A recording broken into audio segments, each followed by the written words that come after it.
Tenggelamnya kapal motor penumpang Yunais di Selat Bali Selasa 29 Juni malam menyisakan duka mendalam bagi kerabat Diah Arimeyana. Perempuan 39 tahun itu menjadi korban kecelakaan laut bersama sang suami dan ketiga anaknya. Jenazah Diah dan putri sulungnya, Bunga Cinta Ramadhani, telah dimakamkan di kuburan Muslim lingkungan Dangin Seme, Kelurahan Karangasem, Kabupaten Karangasem, Rabu 30 Juni sekitar pukul 16 WITA.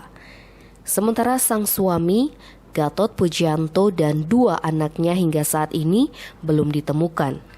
Seluruh kerabat tak mampu membendung kepedihan ketika mengiringi kedua jenazah menuju pemakaman. Baik jenazah Diah dan putrinya dimakamkan dalam satu liang kubur.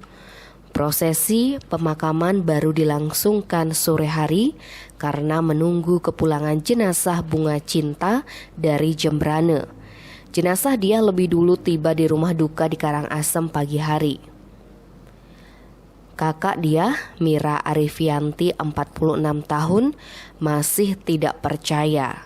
Senda gurau saat berkomunikasi via video call Senin 28 Juni lalu menjadi momen terakhir mendengar suara sang adik.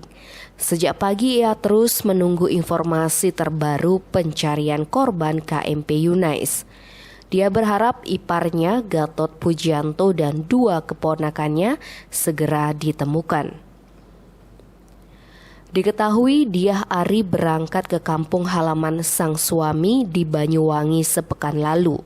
Naas, ketika akan kembali ke kampung halamannya di Karangasem, Bali, satu keluarga menjadi korban dalam kecelakaan tenggelamnya KMP Yunais.